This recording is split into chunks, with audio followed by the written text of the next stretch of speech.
Hi, everybody. Good afternoon and good morning to those that are on the West Coast. My name is Paul Robinson. I'm one of the executive leaders here at IGI, and wanted to first of all thank you for joining us on our second installment of the month of our cybersecurity thought leadership series. Today we'll be talking about framework and compliance and trends facing SMB leaders. It is a pleasure for us to be able to provide you with good content and good information.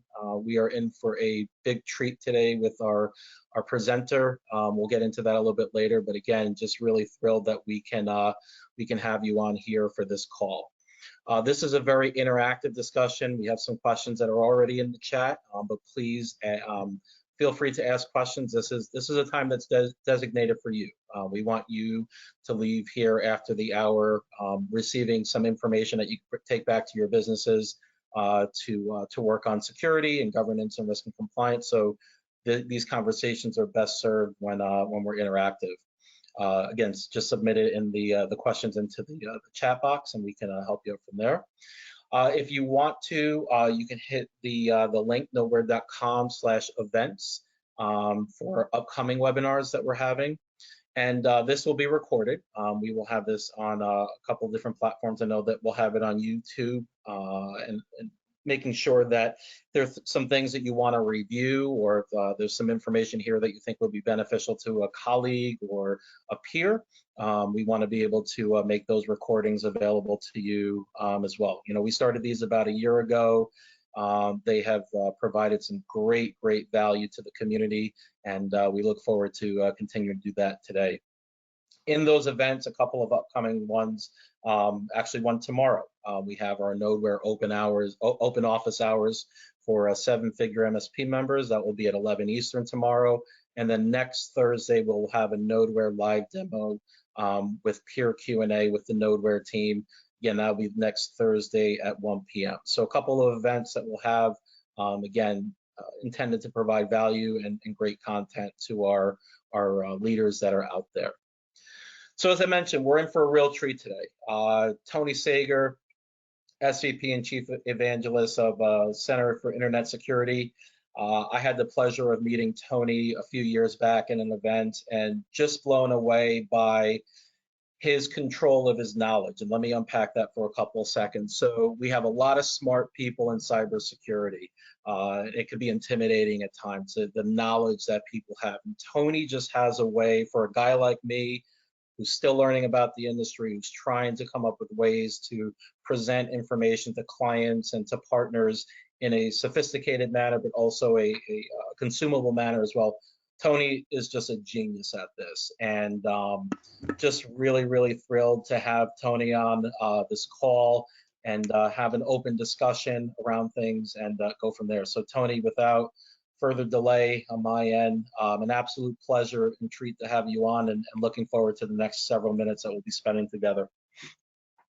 All right, thanks so much, Paul, for that generous introduction. I'm not sure I'll do my best to be worthy of it. Yeah, I've had a long time in this business. I think that I'm counting around 46 years right now and going, so which just puts me in the at the right end of the timeline, the right side of the timeline in terms of longest serving cyber defense folks. First 35 years at the National Security Agency, all of it in the business of vulnerability finding for defense, you might call it. We had fancier names for it at NSA, but and it was based upon this model of, remember the 70s now, sort of it seems very quaint, but this notion of national security was sort of you might call it a government monopoly, right? And in theory, we had sort of like one big enemy that we worried about, and there was no notion of everybody being connected through an online economy or anything like that. And so, I started in that kind of a role, and the idea there was, when you face a risk, but you don't really understand much about the threat, and you're trying to protect yourself, well, how do you get a better understanding so you can manage that risk? Well, basically, you'd hire young punks like me to pretend to be the bad guy, right? And we got institutionalized in things like red teaming and zero-day analysts and so forth. But the idea there was, for U.S. systems, I was hired to be part of the originally math and then computer science group to look at these problems of, we need to understand our vulnerabilities analog, or to help us better understand the threat, so that we could manage consequences, right? And you manage consequences through things like controls or countermeasures, you might call it. So this is a kind of, think of it again. I'm a math guy, so I think of equations, right? So the risk equation is about vulnerability, threat, consequence, and countermeasures. That's the denominator, and that's a kind of a classical 70s, 80s way of thinking about that problem. So I've had the great honor of running the organizations at NSA that did that kind of work. Retired in 2012, and have spent most of my time since with the Center for Internet Security. And it's amazing how much of that has carried over from government stuff to the private sector. And it's because we went from we pay our taxes, raise an army, and go fight over there, to we're all in the fight every day, all day, right? Including poor, undefended individuals and small businesses and people who will never hire, or maybe never even meet, a cybersecurity person, have to find some way to defend themselves. So it's something that we all share now. And so, boy, I feel so so amazing, the experience to try and bring some experience from the government side. But now rethink this in a world where people are not going to hire $1 million consultants, right? They're not going to buy $1 million tools to defend themselves, and yet they want to, there is no business that can operate without access to the internet, right? No one gets paid, nothing gets moved, nothing gets built. And so this is the way we've come to base our economy, our way of social life, on an infrastructure that's got a lot of challenges. It wasn't really designed for this. So if you don't mind, Paul, I'll share just a quick intro to the Center for Internet Security. So we're a small nonprofit headquartered up in New York State, and it started around the business of security benchmarks, or how do I take one piece of technology, for example, a Windows desktop, a mail server, or a web server, and how could I configure that for best security? That is, what are all the options I should turn on or off, or test for this or test for that? And that was a very late 90s, around year 2000 kind of a thing, big in the government. And I got connected long before I came to work for CIS, because my group at NSA, as an outgrowth of this vulnerability finding stuff, created security guides, we call them. Here's how to configure your Windows desktop. And it was originally for the DoD, for the intelligence agencies and the government, that sort of thing. And we released that to the public in 2001. Well, the Center for Internet Security was started in 2001 with a similar idea, but to do it as an open, nonprofit, independent. And so a powerful idea, and some of our founders were some of the great visionaries of the business, folks like the late Alan Powler and so forth. And so that naturally brought me into partnership with the Center for Internet Security long before I became an employee of it. But this idea of, we're all using the same technology. Very few of us have the ability to understand all the threats and figure out how best to configure it. Why don't we get a bunch of smart people together and voluntarily do this and create this notion of security benchmark, we call it at CIS. And the model is a very open one. That is, lots of volunteers, right, choose to give their time. We create as a company and support and plan and publish and maintain these things over time. And we give that information away for free. And then we support the nonprofit through a membership model, or licensing to the big security vendors, right, who take our content and can build it into their scanning and management tools and so forth. So that's how the company was founded. But the second big leg of CIS was the addition of the multi-state ISAC, Information Sharing and Analysis Center, which was a big event in about 2010 for the company. So it brought, and it's the only, I think, fully funded federally funded Information Sharing Analysis Center. And right as of today, it unites something like 14,000 state, local, tribal, territorial governments, right? So we're the kind of watch center, advice giver, bulletins, advisories, all the usual stuff that goes with, security guidance, incident management, incident response, that kind of thing. And so it gives us a 24/7 nationwide, we're in the fight all day long. And that's one of the things I think makes the company unique. We have this sort of professional advice giving mission matched with this, hey, we have to live in real life, and we support, tens of thousands of customers doing this. So that's one of the things I had access to at the agency. Was we had this very direct red team, blue team job for the Defense Department of the government. At the same time, we were publishing the guidance that resulted from that. From studying attacks, this is what we learned, and we translate that into, because who's going to read all those threat reports, right? Very few of us have the time or the ability. But you don't actually want all those threat reports, right? Most of your small business folks, They'll never read those. What they want to know is, what should I do about it? Right? How do I translate that into action? What are the, okay, if there's 1 million attacks that happen, what are the 10 most important things I should do about it? And that's at the heart and soul of what we try to do at CIS. I call us really, we're really translators, right? It's not about sharing, it's about translation, right? Translate all this information into guidance or things that people can do. And so that's another key distinguisher of what we do. And then there's another, the third leg of CIS I brought into the company when I retired in about 2015 or so, which was the CIS controls, which is one of the primary topics here. And that really, again, if I were smart, Paul, I would have thought bigger about this, but that whole thing started with a 2-page letter. I grabbed, what I realized kind of in the early 2000s, about 2007 and 8, that it wasn't that our customers lacked guidance or advice or tools or training. It's that they were overwhelmed by the volume of it. They couldn't make sense of it. It's just too much conflicting market guidance. And so what I got a team together to do was say, what's the smallest number of things that everyone should do, not to solve world hunger, but to get started, right? Because, when you deal with security people, and this feeling, Paul, right? We can overwhelm you with new vulnerabilities and new ideas and buzzwords and acronyms, and well, that's not helpful, right? That makes us feel better, but it's not helpful to people. You can't take action upon that. So the idea was, and it was a 2-page letter, if you don't know where to begin, based upon our experience in testing you, start with these things first. And that simple idea turned into a big thing through a company called the SANS Institute, who turned it to a big community service project, which I took over after retirement and then brought to the nonprofit. And so, but there's a couple themes here, and then I'll come back to you, which is really about translation and simplification, right? This cyber problem is hard, right? There's lots of nasty people coming after your business, coming after your social lives, but we don't need to make it any harder than it already is, right? And we make it harder through this fog, this confusion, the unique language, the wizardry, right?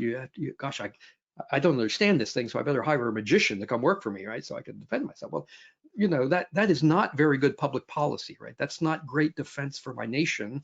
It certainly doesn't help. I live in a place where my doctor is a one-man practice, and my dentist has, 2 dentists, and my lawyer is a one-man practice. Right? They're not reading cybersecurity journals at night. I want them reading medical journals and things like that. I want them delivering service, but with confidence.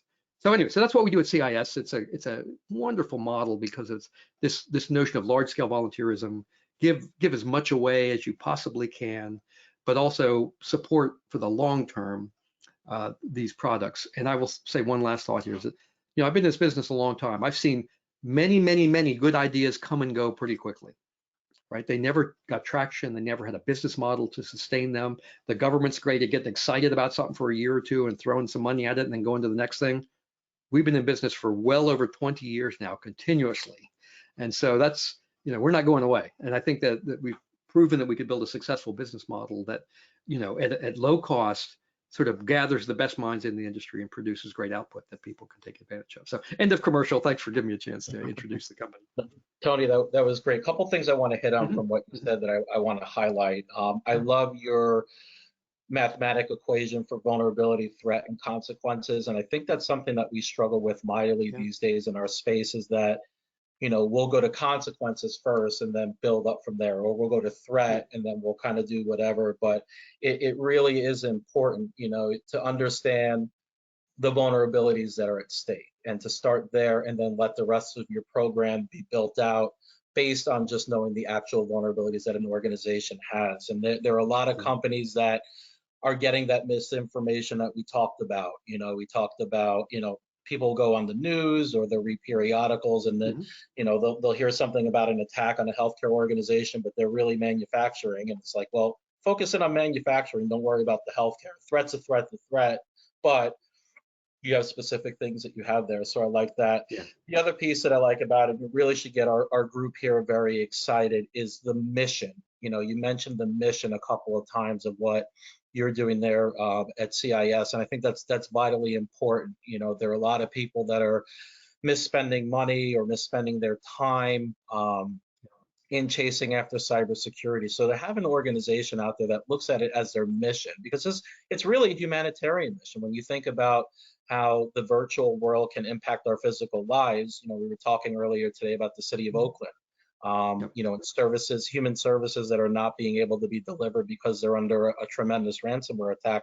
To have a group of people that makes it their humanitarian mission to help people from a cyber perspective, I think is absolutely brilliant, and Thank you. really glad to hear that there are organizations out there, and it should excite the people that are on this call to know that there are people that want to help the SMB market from that perspective. So great stuff there.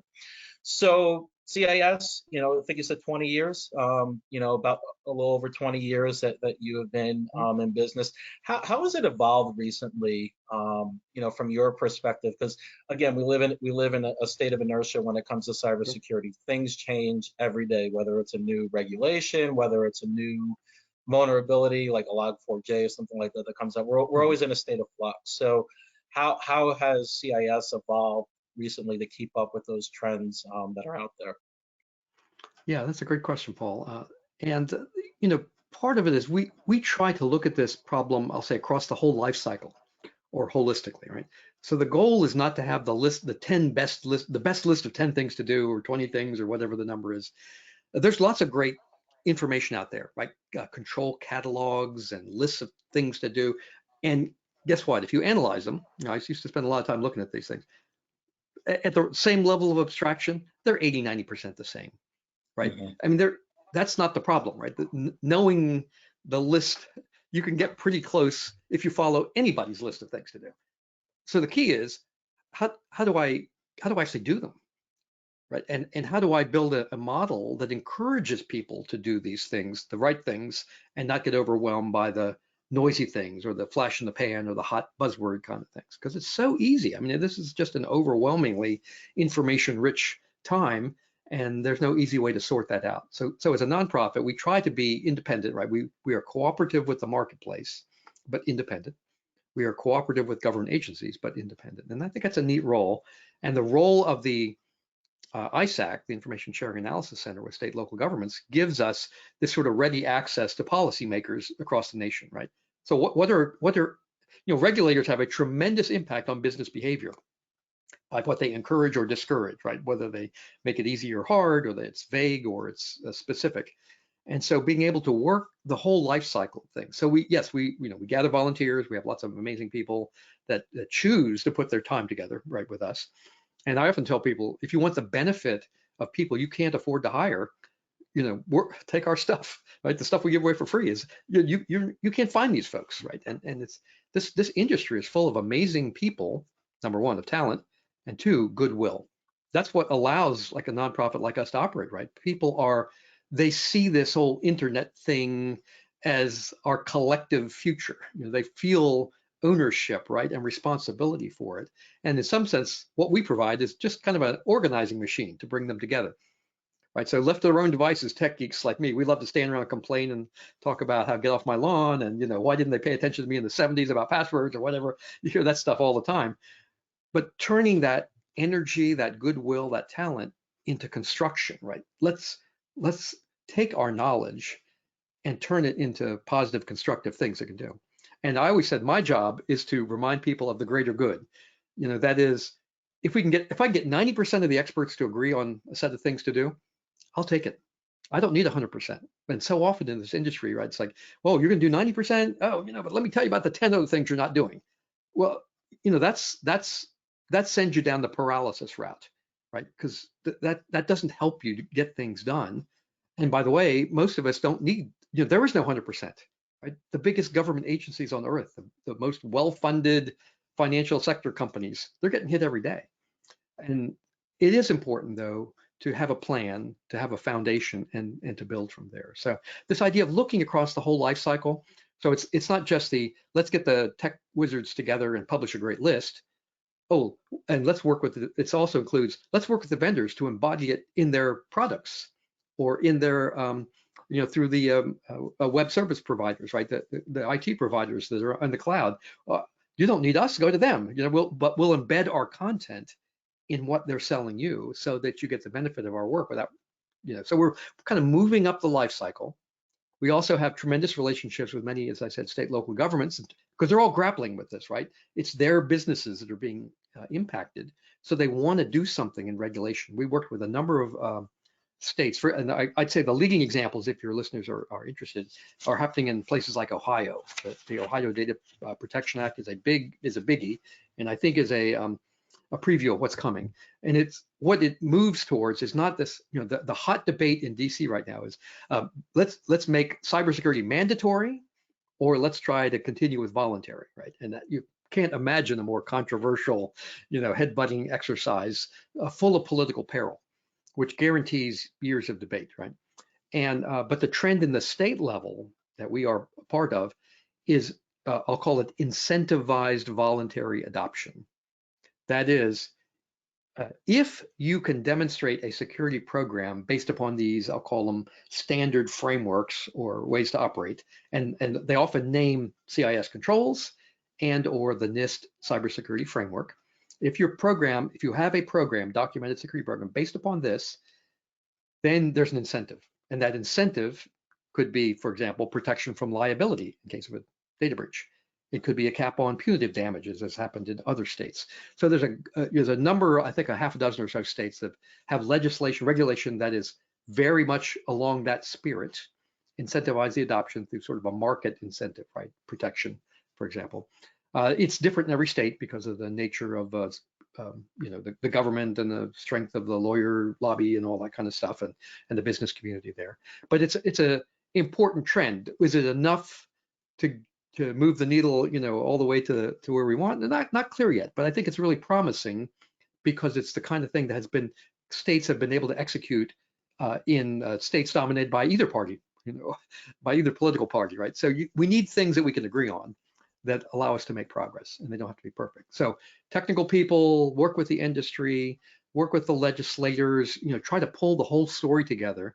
So the goal is not the best list. The goal is how do people achieve it, right? What's the extra information that we could produce for them that will help them interpret our guidance for their case? What tools can we give them so they can track their progress, right? So a lot of this is about putting a security program in place, which you're going to have to run forever, basically, right? You're going to have to. There's always going to be new threats, there's new technology and so forth. So it's not about an event, it's about what's the machine look like and how can I track my progress? How can I show my boss I'm making progress so I keep getting budget? How do I show the regulator I'm making progress so that they'll go and find somebody else to pick on, if a bad thing happens. So I think that's the big shift for us, Paul, is just looking at this holistically. We built now, it's going from, when I knew CIS, right, as a government guy, there were, 10 people scattered across the country, it was, do great work, but we've really institutionalized a lot of that really just in the last 5 years, even through COVID and through all those challenges there, and built this sort of infrastructure to be able to touch all these different communities, create lots of new content, put it out there, work with the industry and so forth. We're active in standards bodies for the long term, for longer term improvements in technology and so forth.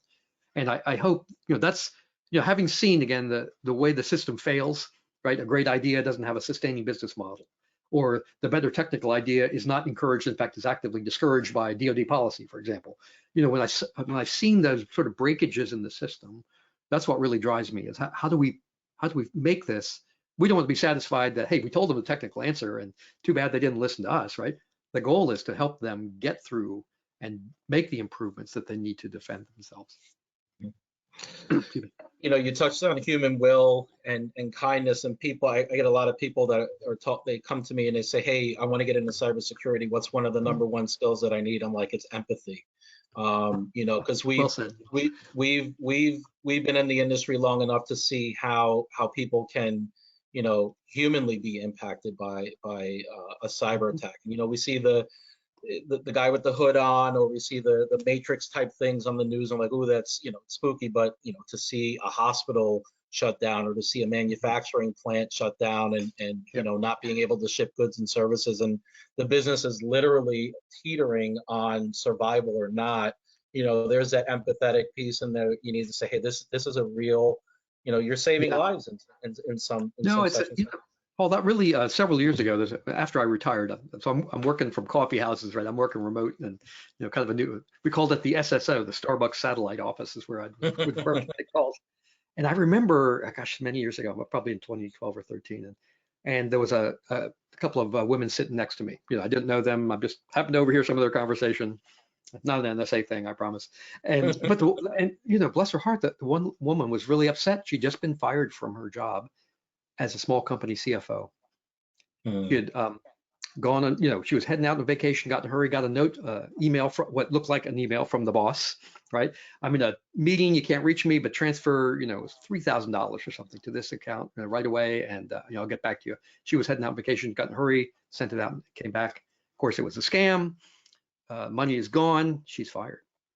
Now as an ex-government guy, $3,000, that would be budget dust, but that was enough to lose, right? What was probably a really good person, their job, right? Someone who's trying to get something done. And that like struck me like a bolt. She's explaining this to her girlfriend. I'm going, oh my God, this is personal, And then in that same week or so, maybe within that month, I coached soccer for many years. And so had kids I coached from 8 years old up to high school. And one of them, their grandmother had been hit with one of these, hey grandma, scratchy phone call. I'm in jail. Please don't tell my parents. I need $3,000 to get out of blah, blah, blah. These are my neighbors, right? This is crazy. This is, you said some nice things about the sort of humanitarian view. I mean, to me, who grew up on this technology stuff, this is like an amazing time. Like the empathy, it hurts my feelings that people would take advantage of this, right? These are people I know now. This has gone from an abstract, right, nations fighting each other to, I'm not sure there's anybody. I think every one of us has a story of identity theft, that kind of thing, right? It's either happened to us, or we know somebody, or so forth. We're just flooded with this, and it's crazy. And so again, are we going to train someone's grandmother to be resist phishing attempts 100%? Not a chance, right? We can trigger them, help them get better educated, and deal with lots of them. But that's too much to ask. Most of our economy can't defend itself, so we can't take traditional approaches. We have to be more creative. We have to work up the life cycle through the service providers, to the policymakers, and so forth, if we're going to make any difference at any scale. Yeah, and it rolls into the next question that we have, which is a majority of our attendees that are here. People used to say, "Oh, well, I'm too small. An attacker doesn't want to go after me," and that's the furthest from the truth. Because when you think about actual physical criminals and people that are looking to cause damage, they're going after the, we're not saying that SMBs are weak, but they're underfunded in most cases, and don't have the staff or the resources to defend against these attacks. And we saw a tremendous jump after COVID hit, and we were moving to remote or hybrid, and they really took advantage of it. The numbers are staggering of small business, and not only attacked that went out of business, they were unrecoverable from these attacks. So I'm interested to know a little bit about your thoughts and opinion and what you've seen from the threat landscape from an SMB perspective, and how do you answer that when someone says, I'm just a 15-person manufacturing or financial services shop, they don't want me. How do you respond to that? I guess would be part two of that question. Yeah, I think my observation would be the same as yours, Paul, which is that no victim is too small, and that really came true. Was brought home in the whole ransomware uptick, right, in the last few years, and because you have to remind people that this is not about someone doesn't like you, right? The cost of doing 10,000 attacks isn't much different than the cost of doing one attack, right? These are professionals. This is what they do all day. There's literally, right, rooms full of people that do this. They are trained. They have tools. They have robo dialing. This is their living, and they're doing it at really large scale. So like with a mail scam, right, a physical mail scam, people don't do that because, number one, there are federal laws, but now you got to pay for stamps. You got to pay, you build traceable things. In cyberspace, like the incremental cost of attacks is zip. Oh, and by the way, they only need like a fraction of a percent. If you're spraying thousands and thousands of things, you don't need many, you don't need 80% return, right, on your victims. A percent or so is plenty. In fact, will probably fund you a really good living. So Mm. everybody, right, it can be a victim because there's no incremental cost. And when you looked at the original rise of ransomware, right, they're not asking for millions of dollars. They're saying $1,000, 3,000, $5,000, enough to sort of entice to say, if they actually thought about this, if I call in a security company to help me recover, right, I've already spent thousands of dollars already, and that so that it became like an economic cycle, right, where the bad guys can work at this really cheap at very large scale. They only need a low percentage payoff. The economics that they're aware of, they know the economics also, right? That I'm going to give them something that they are be willing to pay because the alternative is worse. Oh, and by the way, maybe I actually do want to restore their system because now I know they will pay. So I'll come Mhm. back another time. So it's really very, again, if you want to see capitalism in action, I always say study the criminals first. This is Mhm. capitalism, right? They are efficient. They have specialization, right? They make economic choices and trade-offs. And so they're aware of these kinds of things and the psychology of embarrassment and fear and all that. So you have to remind ourselves that these are professionals, right? And most of us are helpless against this sort of professional onslaught. And so 1,000 here, 1,000 there, 10,000 there. This is a really good living for a lot of people. And it's nothing personal, right? It's not like they targeted you. You're just part of the spray campaign that, is easy for them to work with. And if you don't pay this time, every reason they'll be back next time. So any one of these, like the $3,000 loss from that, that lady whose conversation I overheard, right? That was big money to a small, I think they were a landscaping company or something that she said. Hey, that's payroll for a significant amount of time. Um, she doesn't have a job. And so it's not like, again, in the old days where this is big consequences, lots of dollars. This, as you said, many businesses, coming through the COVID years are already on a razor's edge anyway. So any disruption, any break of confidence with their customer base, any disruption of their employees' welfare, could be devastating to these. And so I think it's, there's a bit of, and that, I'm like I'd like to think I'm low on the fearmonger scale of cyber, lifers here, right? The goal is not to scare people into better behavior. It's to recognize that this is a common hazard in the same way, by the way, that public safety is a common hazard, right? We Mhm. have expectations. If you walk into a business, if the sidewalk is not maintained, if the environment is unhealthy, the air is bad, or, we have expectations as consumers of sort of reasonable, that's the legal term, right, undefined, but reasonable and responsible behavior by a business when I interact with them. Mhm. And in most domains of risk, like public health or personal safety, we've had decades, maybe a century or more, to build up things like, is that guy certified to do this, right? Is there a national credentialing, and so forth, that would give you not perfect information, but reasonable information. You don't think too hard about, like when you buy an airplane ticket, about getting on a commercial airplane, right? Because you make a reasonable assumption that society has built infrastructure to certify the pilot, the plane was built according to code, et cetera, et cetera. Mistakes happen. People get lazy, or they sloppy, or a contractor cheats or something, whatever. But it's relatively rare. It's still a rational risk decision to drive across a public bridge or fly in a public plane. When things go wrong, we have the courts and regulatory action and things like that. So in cyber, though, we kind of had this, it's all a big, mysterious technical soup, right? We have no idea. We don't have expectations as consumers. So part of this is, we have to take some active steps as businesses, as individuals, to provide a safer environment, right, for our customers, for our partners that we interact with, for supply chains and all that kind of thing. So I don't want to, don't please. I hope your audience doesn't take, I'm not here to. What I've learned over the years also, Paul, is that you can't scare people into good Mhm. behavior, right? That you get their attention briefly, but then they get Mhm. overwhelmed, like you said earlier, right, about the business issues. Yeah, but I got to make payroll. I got to satisfy the customers. I got 100 other things to do, and every dollar spent on cybersecurity competes for a dollar somewhere else, and likely in an area that they understand better and where the expectations are clearer. Mhm.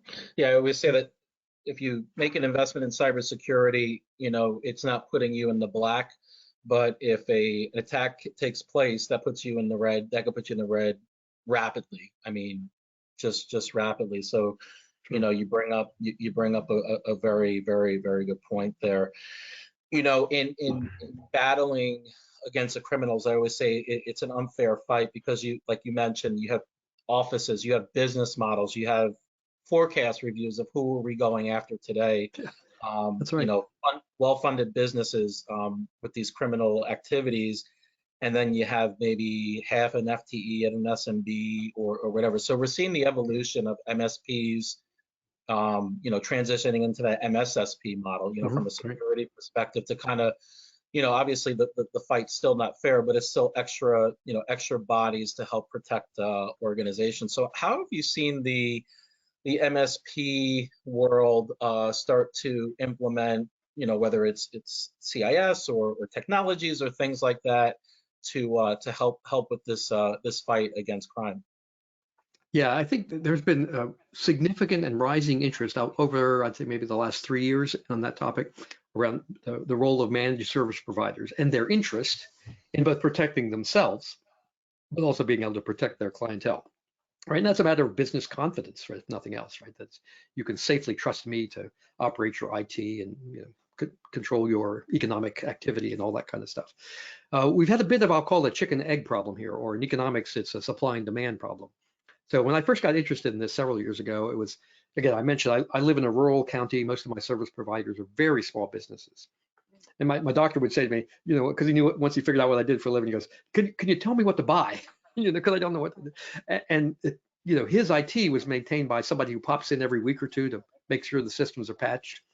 And this was Mhm. also the guy that runs the closed circuit TV and the doorbell and and so forth. And most of them were small businesses who didn't have any experience in security either.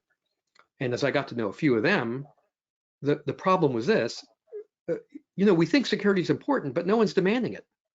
So I can't invest in tooling. I can't invest in, training a person or training myself because there's not enough demand. I can't make up the money on it. So there's a bit of, economic inefficiency here, right, to think about. And that's why I mentioned the examples earlier. You have to kind of work these at both ends. So my professional opinion is that we're healthier. We're all better off counting on managed professional IT and security as a matter of routine.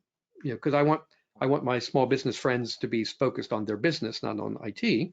And so it's a healthy move there, right? It takes them out of that cycle of buying new stuff and constantly tracking the market and doing all that kind of thing.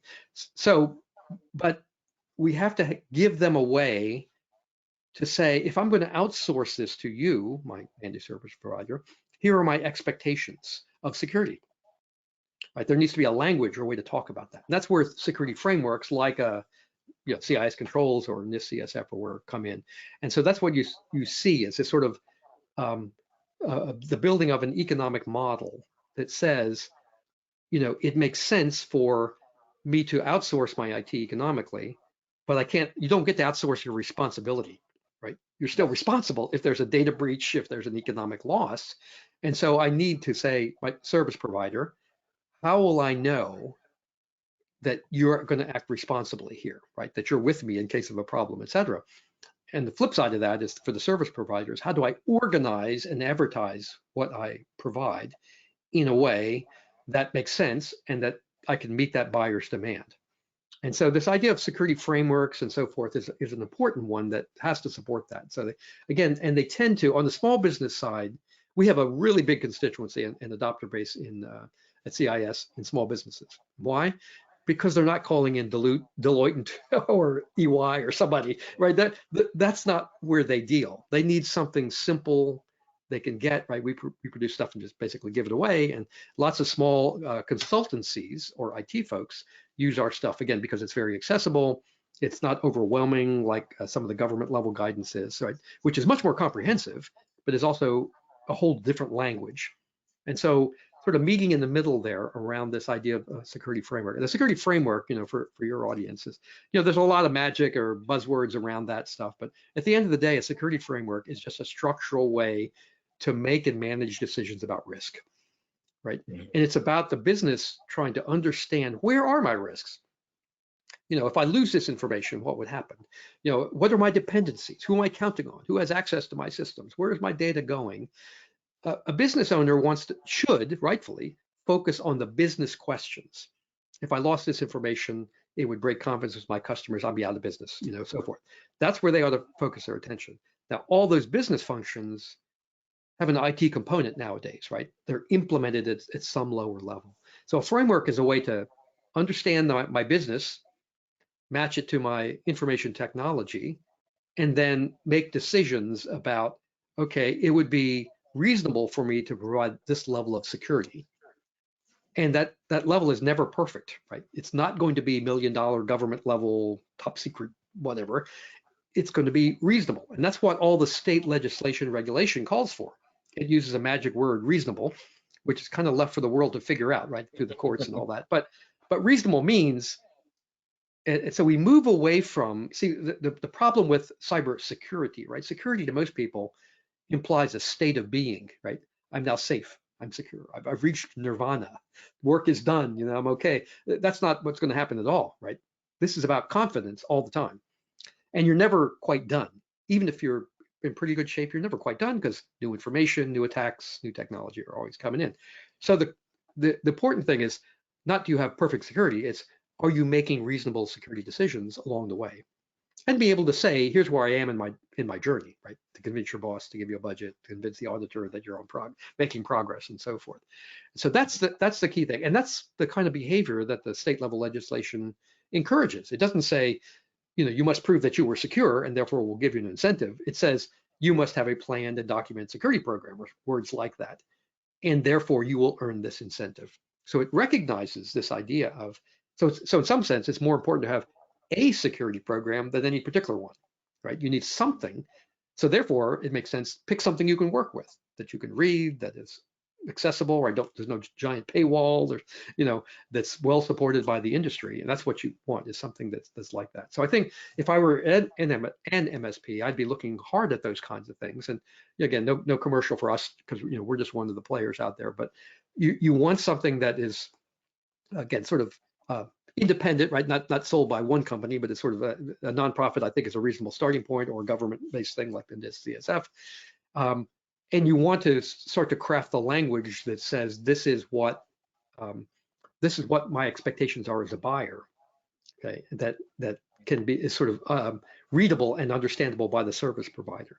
So we're doing a bunch of things now at CIS right along those lines, helping craft what does a policy look like. So creating policy templates for small businesses, things like that. Because again, does a typical small business have a security policy writer?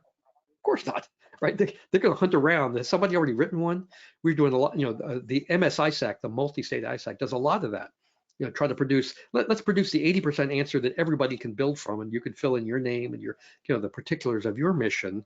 That's a pretty good starting point, right? Because one of my life lessons also, Paul, is that in cyberspace, and this underlies a lot of what we do at CIS, cyberspace, we actually have more in common than we do that's different. I know my grammar is not that great, but it's something like that, right? That is, we tend to think a lot of security frameworks sort of imply that, hey, everybody's a special snowflake.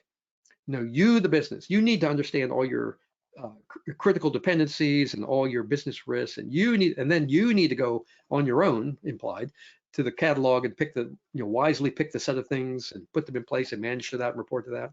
And that's sort of technically true, but not complete, because it turns out, my view, based on decades of watching and executing attacks, we have more in common than different, right? We're all on the same network, essentially. We're essentially all using 80–90% the same technology, and we're hopelessly interlocked in complicated business relationships, like supply chain things and stuff, that we don't even understand, right? No one really understands their supply chain until a bad thing happens. And then it's like, all of a sudden, oh my gosh, I didn't realize that 2 levels down, that I'm dependent upon the power that comes from this company, or whatever, or my whole accounting system is based upon a piece of software that was written in some, high-risk country that's, where the government now controls the software development and things like that. So this idea of commonality is really a bedrock principle, again, for us at CIS. So this, the 80–90% answer, the good and the bad news, right? The bad news, we're all interconnected. So one attack potentially could affect any one of us. That's the bad news. The good news is, common problem means the opportunity, if we're clever, for common solutions, right? I don't want every business owner to figure out their own threats, right? Like you said, who's going to read threat reports, right? Only specialists do. And in fact, all they want to know is the translation of it. And at the 80, 90%, what do I need to do to defend myself? That's already in the public. The problem is there's so much of it that's overwhelming.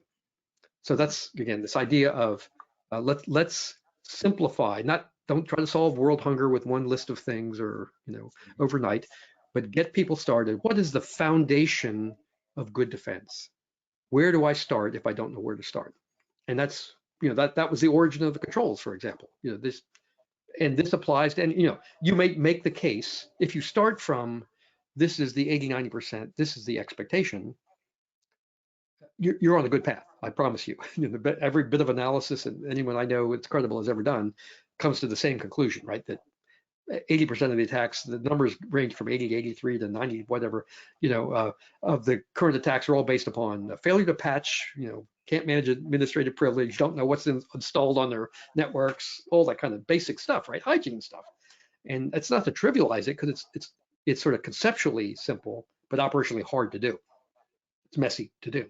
But it doesn't get easier with time if you don't get started. So putting in place a foundation of control of who can, you think of it in a physical sense, right? If you had a warehouse of stuff and you're a business owner for physical stuff, you'd say, well, I want to know how many are in there. What state of repair are they in, right? How old are they? When did they go in? Who has the ability to change the locks on the doors, right? If you're a business owner, you would be negligent if you couldn't answer basic questions like that. But in IT, we leave that as kind of a giant mystery. The IT people, I'm not sure what they're saying, right?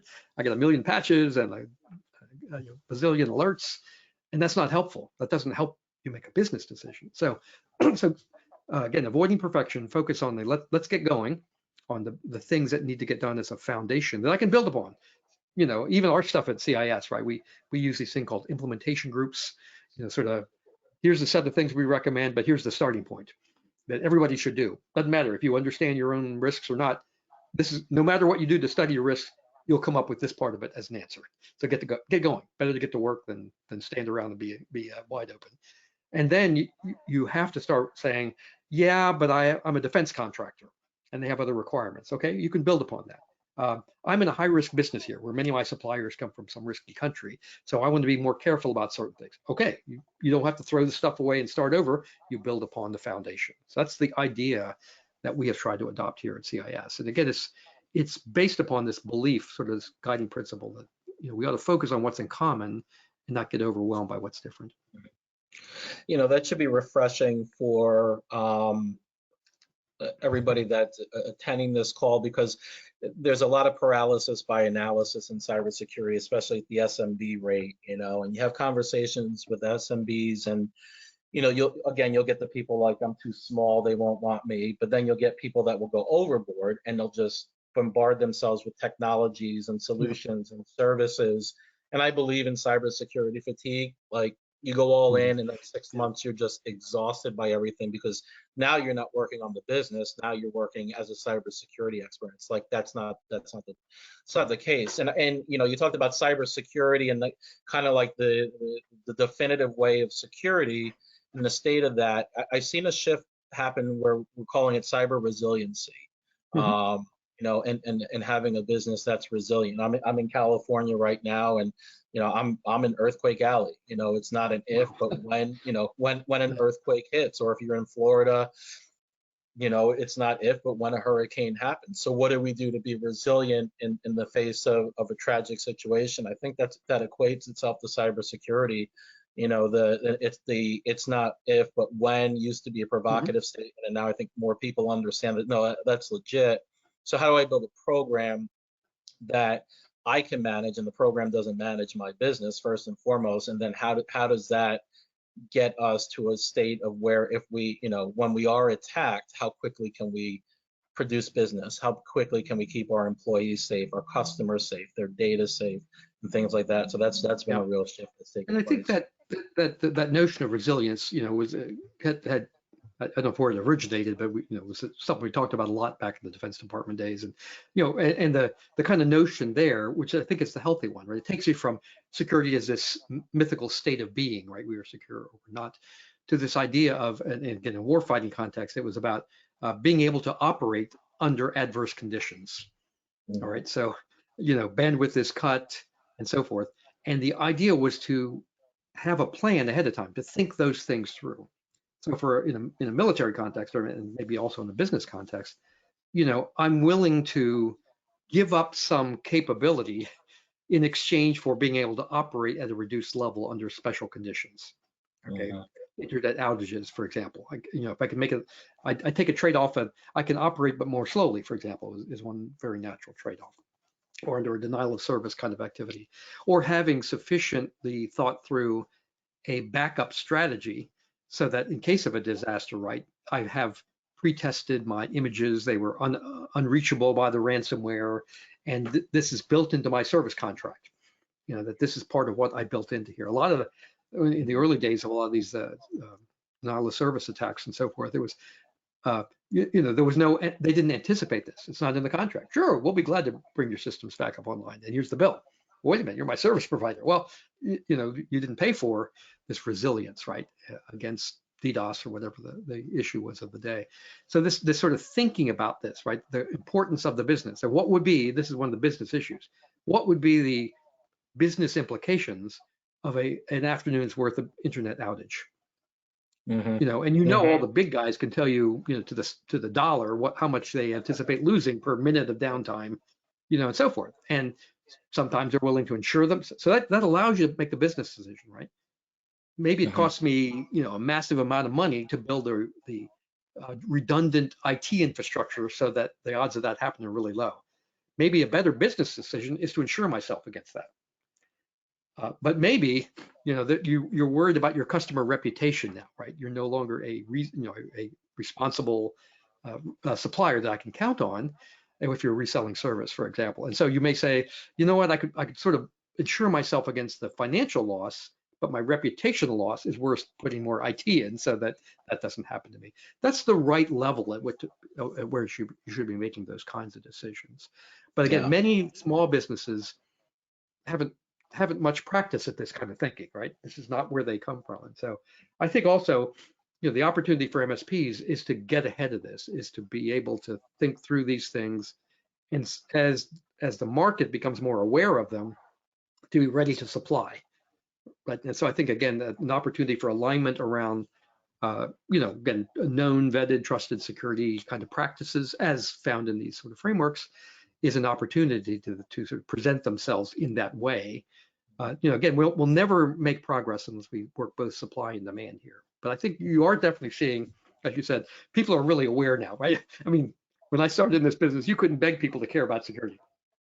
I was like government-y stuff, and now it's like you can't have a conversation, or open the news. Well, people don't open newspapers so much anymore, but read the news without some disastrous, downtime of a business or outage of the DNS system or some other thing going on, ransomware, all the, political activism, misinformation, all these things are happening. This is just part of our conversation now about daily lives and about risk. Yeah.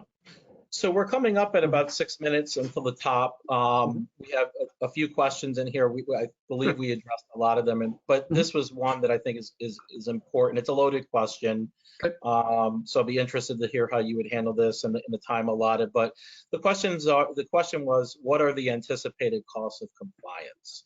Oh, great. It is a loaded question. No, it's a great question, because that's a business question, right?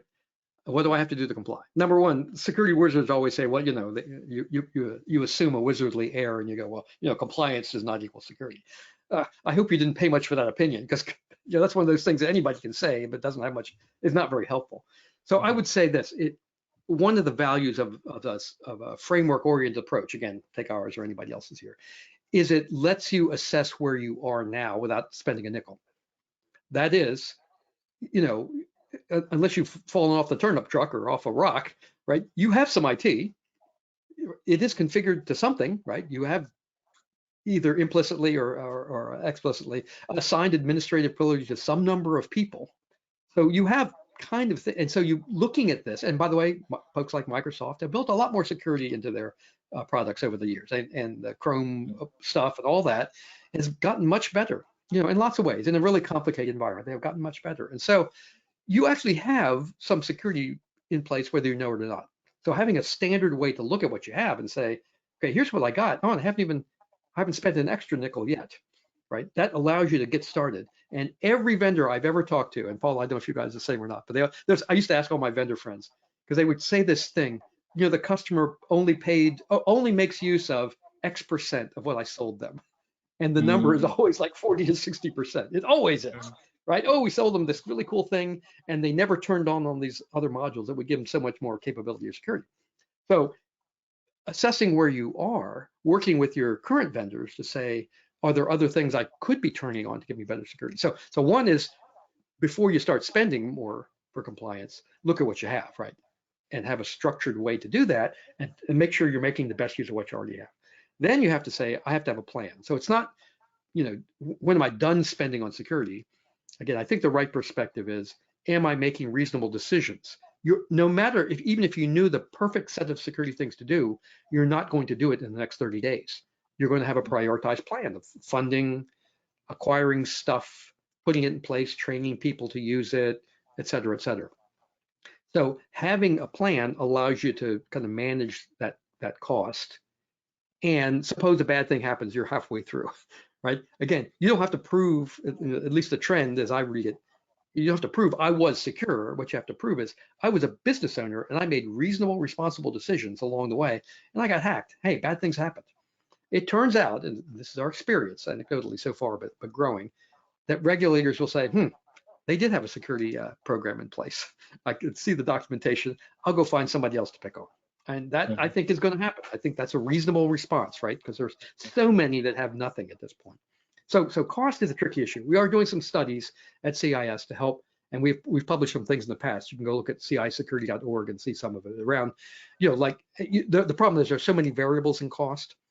So if you say I have a simplified Windows environment, all Windows products and sort of basic and stuff like that, that drives a lot of the basis for cost. If you have a mixed environment and lots of remote kind of activity, that drives cost. But we've put a number of things out there, and we're working with a number of studies now to see if we can help people build a more rational model of that. And so keep an eye on what we're doing at CIS, and I think you'll see that. But again, step one, figure out where you are, and are you taking best advantage of what you already own. My experience has been that's actually pretty rare. People have opportunities to understand their security with a lot of what they already have, or is easily accessible to them through the vendors that they already have. Great, excellent. Well, we are at the top of the hour here. This was, again, I am not surprised at the amazing amount of information that we've been able to discuss here today. I think a couple of key takeaways I want to give to the group here. Again, want to go back to that vulnerability, threat, consequences piece of it. Very simple, very basic way for SMBs to kind of take their journey through how do they make themselves more cyber resilient and build a security environment for them. And then also the other piece that I want to hit on is the criminals don't care about the size of the organization that they're going after. They're not putting that much planning. All their planning is towards the technologies and the scripts that they're writing to get in. Unfortunately, they don't care. They're trying to get the $2,000 to $3,000 here and there, which is a scary thought, Tony, when you mentioned that, because I saw a report recently that if cybercrime was like an economy, like a country, it'd be number 3, Wow. globally of that. And it's not these massive things that they're getting. It's the onesie twosies of these small businesses that they're getting. And some companies can survive it, some can't. So, those are a couple of the key highlights that I hit here on this. And let's keep the conversations going. I know Tony is on LinkedIn. I'm on LinkedIn. A lot of our team is on LinkedIn. Definitely let's keep these conversations going, because the only way that we can defend is we team up and we're a group. We show camaraderie amongst ourselves as businesses. So, Tony, thank you again so much. It was a treat. It was an honor to be able to talk to you for the last 60 minutes. My pleasure, Paul. Thanks for all that you guys are doing too to bring attention to it's really important stuff. I mean, this is our economy, right? This is the way we live. So it really is important stuff. Great. Thank you so much. Thank you, everybody, for joining, and we look forward to our next installment here. Take care.